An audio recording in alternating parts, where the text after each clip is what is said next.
안녕하십니까. 12월 25일 수요일 성탄절 아침에 함께하는 제주포커스 진행의 김익태입니다. 오늘은 평화와 사랑을 약속하신 예수 그리스도의 탄생을 기념하는 날입니다. 예수께서는 가장 작은 자에게 한 것이 곧 나에게 한 것이라며 약자를 돌보고 정의를 세우며 진실을 말하는 용기를 가지라고 가르치셨습니다. 또한 진실은 너희를 자유롭게 하리라 라고도 하셨죠. 최근 대한민국이 겪고 있는 혼란 속에서 예수의 이 가르침을 더욱 깊이 되새길 필요가 있지 않을까요? 이 탄핵 사태는 단순한 정치적 사건이 아닙니다. 잃어버린 신뢰와 윤리를 되찾기 위한 우리 사회의 또 다른 성장통입니다. 오늘 하루만이라도 성탄절이 단순한 축제를 넘어 서로의 상처를 어루만지고 희망을 되새기는 따뜻한 시간이 되길 기원합니다. 청취자 여러분께도 성탄의 평화와 위로가 함께하길 바랍니다.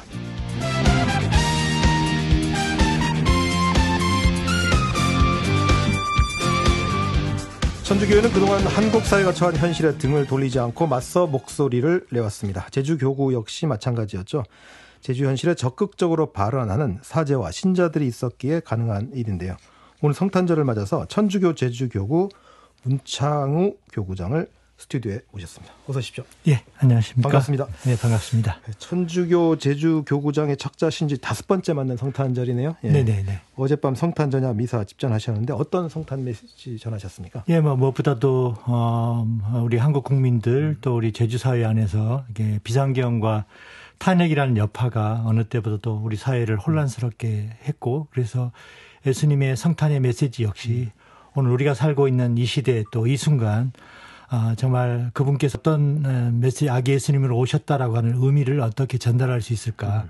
그것은 무엇보다도 세상의 어떤 권력과 재물의 힘이 아니라 늘 정말 사랑과 평화의 메시지를 가지고 오시는 아기 예수님의 그 낮춤의 시간들 또 낮춤의 모습들이 오늘 우리 사회에 더 필요하다라고 하는 것들을 알리고 싶었고요. 그런 메시지를 전할 수 있었습니다.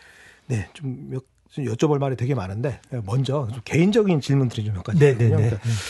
그러니까 이 어린이들이 사실 성탄절을 제일 손꼽아 기다리는 날 중에 하나일 텐데 주교님이 어린 시절 그 성탄절에 대한 추억이 좀 궁금하거든요.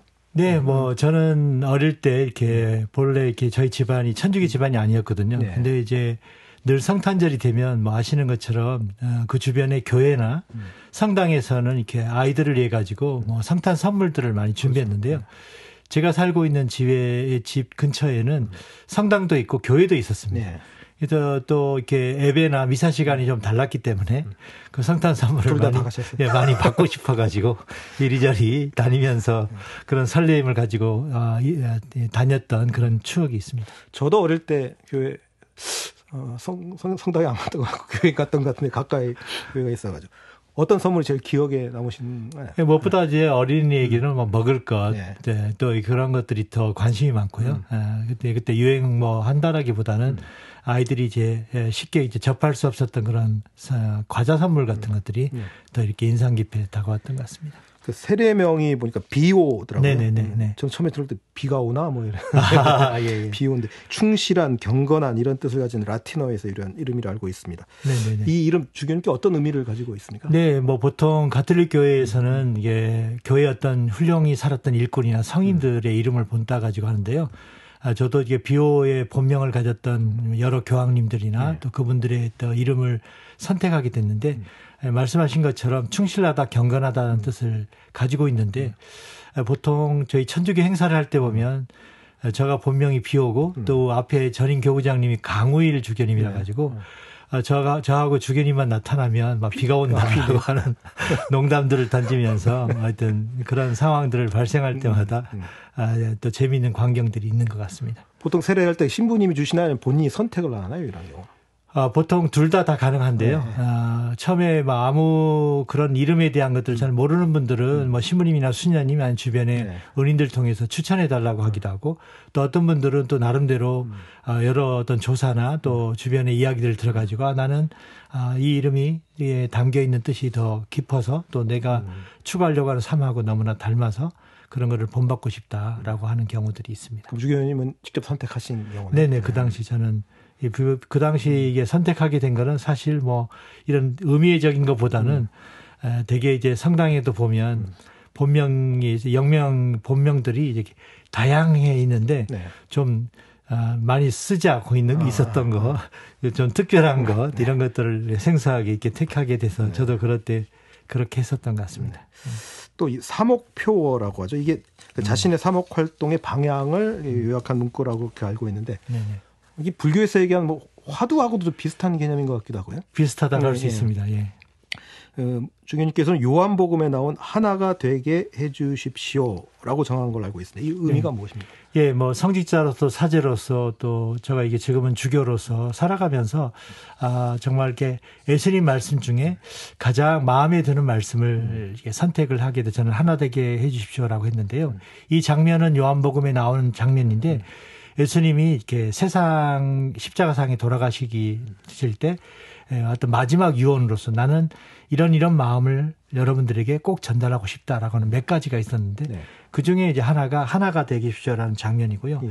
이것은 무엇보다도 신앙인으로서 우리가 하나님과 끊임없는 어떤 일치 속에서 그분의 뜻에 따라서 영적으로 하나 되는 삶을 살겠다라고 하는 것이 있고 또 우리 주변에 함께 더불어 살아가는 이웃들과 어떻게 하면 일치할 수 있을까? 교회 공동체 안에 서로 협력하고 분열 없이 그리스도의 사랑을 한번 함께 실천해 나가자는 그런 일치가 담겨 있고요. 마지막으로는 세상을 향해서도 세상이 바라는 어떤 인권과 공동선의 그 가치들을 좀 더 하나님의 사랑과 평화의 메시지를 닮아서 그 메시지를 전파해 나가는 그 일치의 삶을 살아보고 싶다라고 하는 것들이 담겨 있어서 다시 말해서 교회 공동체가 사랑과 일치 안에서 성장하고 하나님 뜻을 실천하면서 세상에 그런 빛을 비추는 삶을 살아가도록 노력하겠다라고 하는 의미를 담고 있습니다.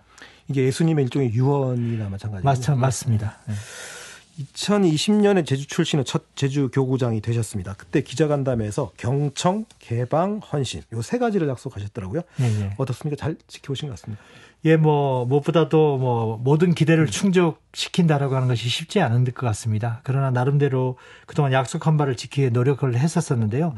경청과 관련해서는 무엇보다도 이렇게 교회 공동체 안에 그동안 해왔던 관례적인 그 여러 계층의 사람들을 만나는 중에 청소년들 같은 경우 또 청년들 같은 경우에 그 청년들과 교회의 어떤 미래에 대해서 어떤 간담회 같은 형식들을 가질 수도 있었고요. 또 제주의 어떤 장례 문화가 굉장히 독특한데 네. 과연 천주교 장례 문화가 지역사회 안에서 어떻게 좀 더 이렇게 제주민들에게 좀 더 바라는 그런 어떤 장례적인 것을 해나가는 데 있어서 저희가 좀 더 함께 할 수 있는 것이 어떤 것인가 또 그런 적극적인 그런 모습들을 이끌어내는 데 있어서 저희들이 뭘 도움을 줄 수 있을까 그런 간담회 같은 것을 통해서 다양한 교회 공동체 안에 있는 사람들의 목소리를 들으려고 하는 경청의 시간을 보냈고요.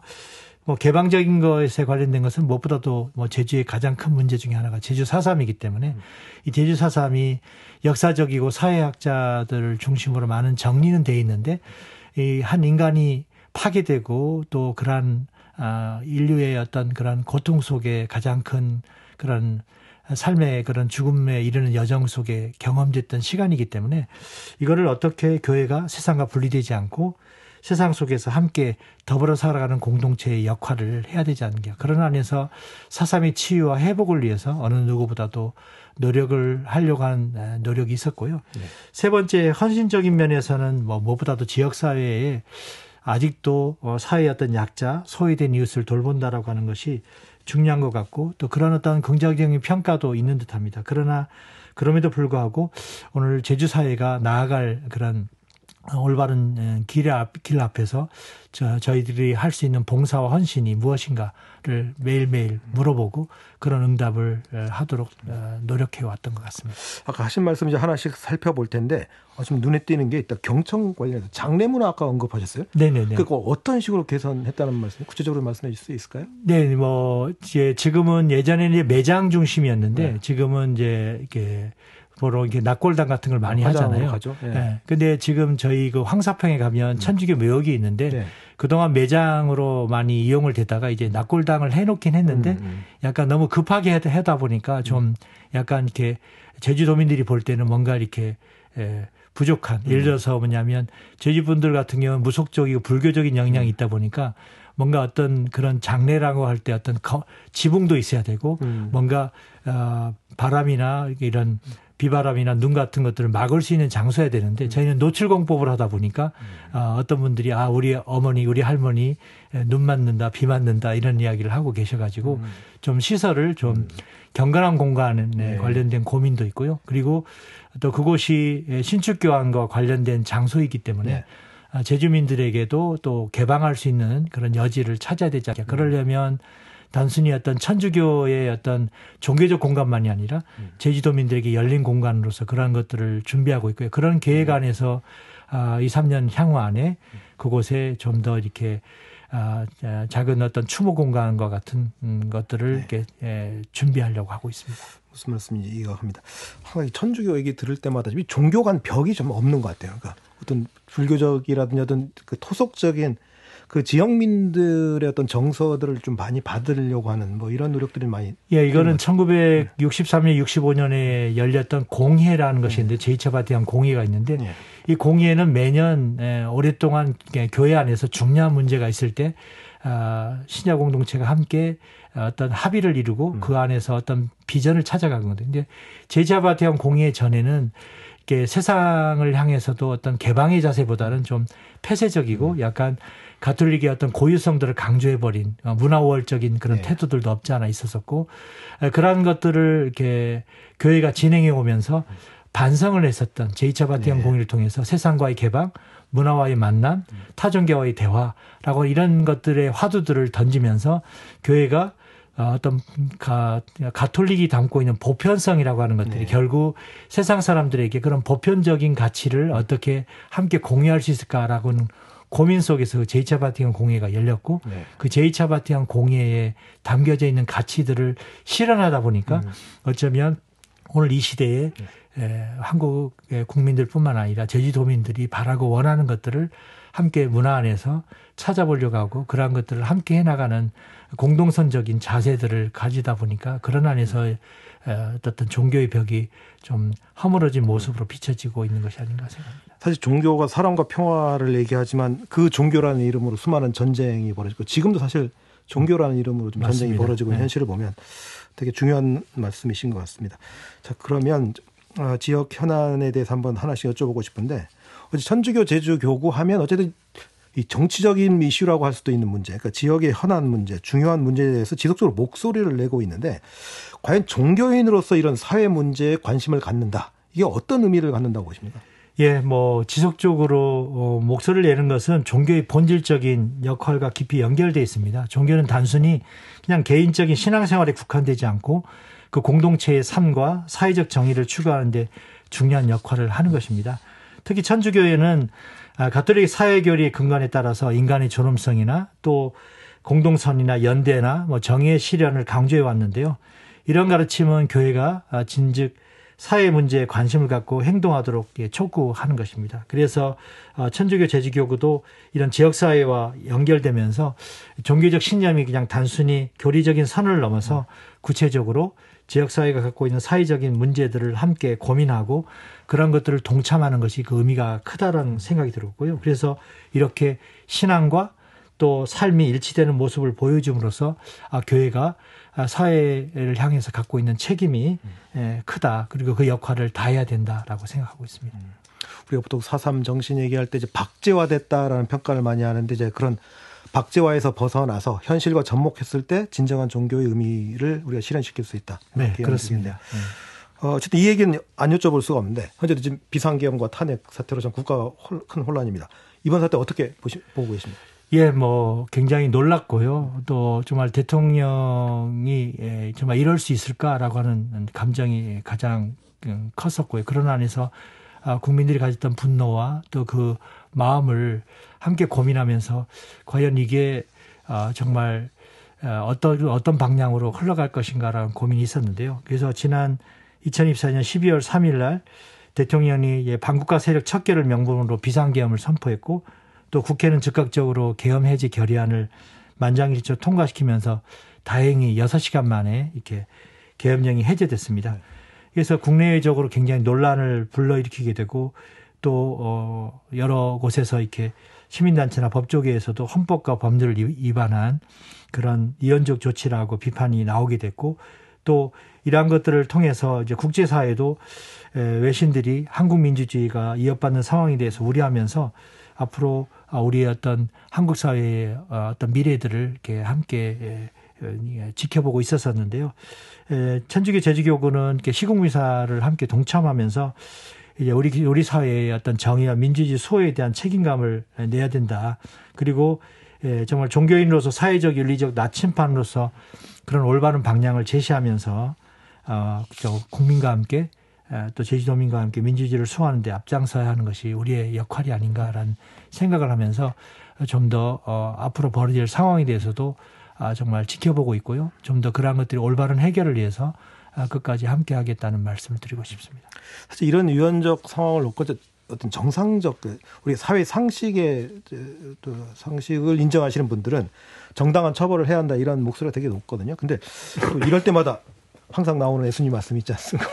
원수를 사랑하라. 네네네. 자, 주교님께서 이 예수님 말씀을 어떻게 이해하고 계십니까? 네, 원수를 사랑하라는 예수님 가르침 본래 이렇게 그리스도교 윤리와 어떤 삶의 핵심적인 교훈 중 하나로 이렇게 볼 수 있습니다. 그래서 그런 갈등 상황 또 긴장 상황이 있을 때 어떻게 사랑과 정의를 실천해야 할 것인가를 깊이 생각해야 되는데요.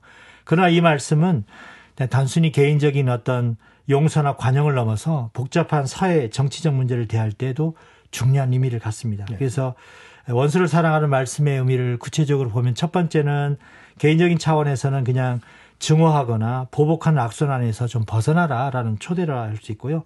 그래서 상대방의 잘못을 용서하거나 악에 대항해서 악을 증오로 되갚지 말라는 뜻으로 이해할 수 있습니다. 그래서 예수님은 폭력이나 복수 대신 사랑과 자비로 응답하러 가르치셨고요. 두 번째는 정의와 사랑의 균형 안에서 사랑은 무조건 용서를 의미하지 않습니다. 예수님의 사랑은 정의 또 진리를 포함합니다. 따라서 원수를 사랑하는 말은 어떤 잘못된 행동 또 불의에 대해서 침묵하거나 반발하는 뜻이 아닌 것입니다. 오히려 상대방이 잘못된 게 돌아설 수 있도록 진리와 정의를 제시하는 것도 사랑의 한 형태입니다. 그리고 세 번째는 사회적인 치유와 화해를 위한 요청 안에서 이 말씀을 생각해 볼 수 있는데요.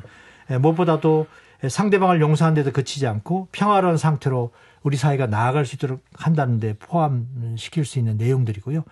또 네 번째로는 개인과 사회의 어떤 책임의 어떤 조화 안에서 예수님의 말씀은 개인의 어떤 내면적인 태도 변화와 사회 정의 실현을 모두 다 이렇게 양쪽에 다 요구되고 있고 그래서 개인적으로 증오심이나 복수심에서 자유로워지는 것이 하나가 있을 수 있고 사회적으로는 정의를 바탕으로 우리 사회가 평화로운 공동체를 만드는 데 기여해야 된다. 이런 안에서 이 가르침은 우리의 단순한 분노와 정의를 넘어서 증오를 넘어서 진정한 정의와 사랑의 길을 선택하라는 그런 도전, 초대를 할 수 있습니다. 오히려 그 정의와 어떤 평화 공동체의 관점에서 보면 정당한 처벌이야말로 원수를 사랑하는 방법일 수도 있다. 이 말씀으로 이해하는 그렇습니다. 예. 자, 탄핵 이슈에 좀 가려져 있긴 하지만 이 공항 여전히 지금 제주사의 큰 문제입니다. 그러니까 주교님께서 어쨌든 이 문제에 대해서 비판적인 건 뭐 많이 알려져 있는데 왜 종교인이 이런 구체적인 국책 사업에까지 강한 반대 입장을 표명하느냐? 네네네. 궁금합니다. 네, 종교인들이 이제 강한 어떤 반대 입장을 표명한다는 그 이유는 무엇보다도 이 사안이 단순히 지역 개발이나 경제적 이득을 넘어서서 우리 환경과 생명 또 공동체의 가치와 깊이 연결되어 있기 때문입니다. 종교적인 신념과 가르침에서 비롯된 그 인간과 자연의 그 조화로운 공존 그리고 정의로운 사회 건설 원칙에 근거하는 것인데요. 그래서 제2공항을 종교인들이 반대하는 이유는 생태적인 환경 보존에 있어서 무엇보다도 이런 환경 보존의 가치들이 정말 굉장히 크다라고 하는 것들을 함께 공감하는 것이고요. 두 번째는 지역 공동체와 주민의 권리에 있어서 이번 건설을 만약 하게 된다면 지역 주민들이 강제 이주가 되고 또 생계 수단의 상실을 초래할 가능성들이 있기 때문에 그런 주민들의 기본권과 생존권을 침해할 우려가 있어서 종교는 그런 약자와 소외된 사람들을 우선적으로 보호해야 된다는 그 기반으로 주민들의 그 소리를 존중해야 된다는 것이 있고 또 세 번째는 경제적인 논리에 대한 어떤 비판적인 그런 접근으로서 이야기가 될 수 있고요. 그리고 지속적인 가능성과 우리 미래 세대에게 어떠한 것을 우리 제주 사회를 물려줄 수 있을까. 그리고 그래서 제주가 가진 생명과 평화라고 하는 가치가 어떤 상징으로서 제주를 이렇게 이야기할 수 있는데 이런 것이 제주의 정체성을 훼손하지 않고 지역사회의 어떤 불필요한 갈등과 분열을 넘어서서 정말 평화와 생명의 상징으로서 우리 제주가 좀 남아야 한다라고 하는 그런 말씀을 드리고 싶습니다. 프란치스코 교황께서 2015년에 찬미 받으소서라는 회칙을 발표하셨던데 이게 인간이 초래한 생태계에 관심을 갖고 교회의 책임을 강조했다라고 내용이 있던데 그 맥락하고 좀 비슷한 말씀이시네요. 예, 깊이 굉장히 저희 제2공항 그 문제와 굉장히 연결돼 있는데요. 입장이. 그러니까 인간의 어떤 생태적인 그 위기를 규정하시면서 전 지구적이고 공동적인 대응을 촉구하십니다. 무엇보다도 자연이 하느님께서 이렇게 창조하신 선물이라는 인식 안에서 이 창조 세계가 심각하게 훼손돼서는 안 된다. 그리고 또 인간 중심적인 개발을 비판하고 계시고요. 지속적인 발전의 어떤 가능성, 필요성, 또 약자와 소외된 사람들의 목소리가 존중이 돼야 되고 무엇보다도 교황님께서 찬미받으소서라고 한 책자에서 말씀하신 것처럼 그 통합적인 생태적 관점, 한마디로 문제를 환경적인 문제로만 보지 않고 인간의 삶, 경제, 사회 이 모든 것들이 연결되어 있기 때문에 이런 지역사회가 안고 있는 어떤 공동체의 어떤 붕괴라든지 불평등이라든지 또 정체성 훼손들이 좀 더 통합적인 관점에서 검토돼야 된다라고 하는 면에서 동일한 맥락에 있다고 할 수 있습니다. 자, 4.3 얘기 좀 넘어가 보겠습니다. 주 교수님께서는 어쨌든 4.3 70주년 특별위원장도 지내셨고 평소 제주 역사에 되게 깊은 관심을 보이는 걸로 알고 있는데 네, 많이 배우려고 노력하고 있습니다. 네. 한강 작가의 작별하지 않는다는 읽어보셨습니까? 네, 읽어봤습니다. 어떻습니까? 예, 기본 처음은 읽는 것이 좀 쉽지 않았고요. 네. 그러나 이렇게 한두 번 또 그 내용들을 검토하면서 노벨 문학상 작품을 우리 한글로 또 우리말로 이렇게 읽을 수 있다라고 하는 자부심에 그런 자부심도 있어서 참 좋았고요. 그러나 그 한강 작가가 전개하는 4.3에 대한 기억을 굉장히 4.3이라고 하는 것이 일어난 지 굉장히 오래됐는데 그 기억을 어떻게 오늘날 우리가 그런 책임감을 가지고 그 기억을 같이 공감하고 풀어갈 것인가라고 하는 안에서는 굉장히 좋은 작품이라는 생각이 들었고요. 그런 안에서 역사적 비극에 대한 어떤 재조명이 되고 있다는 거, 또 어떤 애도라고 하는 제목이 또 갖고 있는 상징성이 굉장히 중요한 것 같습니다. 그래서 작별하지 않는다라고 하는 그 작품처럼 이별을 완전히 하지 않은 사람들의 이야기를 다루고 있기 때문에 그래서 이런 지속적인 기억과 또 추모의 과정, 애도의 과정이라고 하는 것들을 제시하면서 떠나간 사람들과 끝내 작별하지 않으려는 그 의지를 담고 있었고 또 서정적인 문체와 상징성들이 굉장히 그 4.3의 문제들을 오늘의 시각 안에서 계속 반추하면서 현재와 과거가 교차되고 그런 안에서 우리 인간의 존엄성과 어떻게 오늘 살아가는 우리가 4.3을 기억하고 연대할 것인가를 강조하고 있어서 결론적으로는 결국 이런 오늘의 우리 시대 안에 드러나는 그 4.3으로 인한 상실과 그 회복의 길을 다 다루고 있는 작품이라 생각이 들었고요. 그래서 고통을 묻어두지 않고 이제 기억으로서 다시금 오늘의 우리 시대에 치유로 나가는 과정을 섬세하게 또 독자들에게 그런 기억과 연대의 중요성을 굉장히 강조하고 있는 작품이라고 생각합니다. 그러니까 프란치스 교황께서 지난 여름에 사제 양성에서 문학의 역할 이런 제목의 서한을 발표하셨던데 그러니까 개인의 인격 성숙의 여정에서 이 소설과 시를 읽는다는 게 얼마나 중요한지 이걸 중요성을 되게 강조하셨더라고요. 혹시 한강 작가 소설에서 이번에 마음에 와닿는 부분 혹시 직접 읽어주실 수 있을까요? 네, 저는 이 구절이 굉장히 마음에 와닿습니다. 자신의 삶을 스스로 바꿔나가는 종류의 사람들이 있다. 다른 사람들은 쉽게 생각해내기 어려운 선택들을 척척 저지르고는 최선을 다해 그 결과를 책임지는 이들. 그래서 나중에는 어떤 행로를 밟아간다 해도 더 이상 주변에서 놀라게 되지 않는 사람들이라는 표현입니다. 어떤 점 때문에 이 부분 선택하셨습니까? 이 구절은 자신의 삶을 주체적으로 개척하면서 어려운 선택에도 책임을 지는 사람들의 용기 또 결단력을 묘사하고 있다고 봅니다. 이는 인격의 어떤 성숙과 자기주도적인 삶의 중요성을 강조하는 우리 교황님의 그 말씀과도 굉장히 상통하다라고 생각이 들었고요. 그런 안에서 이렇게 문학 작품을 통해서 이러한 인물들의 삶을 간접적으로 경험하게 되고 성찰하고 또 성장하는 기회를 얻게 되는 것이 아닌가. 그래서 한마디로 문학은 개인의 인격 형성에 있어 중요한 역할을 한다라고 생각합니다. 주체적 삶을 살아라. 이런 관점에서 보셨군요. 자, 4.3에 어떤 이름을 붙일까에 대해서 사실 우리 사회적 합의가 돼 있지 않습니다. 뭐 4.3 정신이 뭐냐라고 물어보면 다들 다 제각각 얘기합니다. 주 교수님은 4.3 정신은 뭐고 4.3에 이름을 붙인다면 어떻게 하시겠습니까? 예, 제주 4.3 사건은 1947년부터 54년까지 제주도에서 발생한 무력 충돌과 그 진압 과정에서 수많은 주민들이 희생된 비극적 사건으로 그 역사를 말하고 있는데요. 어떤 정신적인 의미에서는 이제 많은 분들이 또 역사적인 경험에서 도출된 그 가치와 교훈을 제시하면서 화해와 상생, 또 인권과 평화, 또 민주주의와 정의라고 하는 내용들을 이렇게 많이 이야기를 하곤 합니다. 그래서 저도 이렇게 명칭에 대한 논의를 볼 때 예전부터 뭐 그동안 이렇게 도민들의 어떤 설문조사도 봤었었는데 뭐 그 당시 이렇게 4.3 제주 4.3 사건 이런 것이 굉장히 설문에서 많이 나왔다는 것이 있었고 또 4.3 민중항쟁, 뭐 4.3 양민학살에 대한 명칭들도 계속 있었다는 생각이 듭니다. 그러나 명칭은 이렇게 사건의 본질과 또 거기에서 얻을 그 교훈을 반영해야 되는데요. 저는 4.3이 담고 있는 화해와 평화 또 인권, 민주주의 이런 가치를 담아서 저는 개인적으로 제주 4.3 평화운동이라고 하는 명칭이 더 좋지 않을까라는 생각을 하게 됩니다. 오늘 더 깊은 이야기 나누고 싶은데 약속한 시간이 벌써 다 되어버렸네요. 네. 오늘 귀한 시간 내주셔서 고맙습니다. 네네, 고맙습니다. 지금까지 천주교 제주교구 문창우 교구장이었습니다. 자, 제주 포커스에서 마련한 소식 여기까지입니다. 내일 다시 뵙겠습니다. 안녕히 계십시오.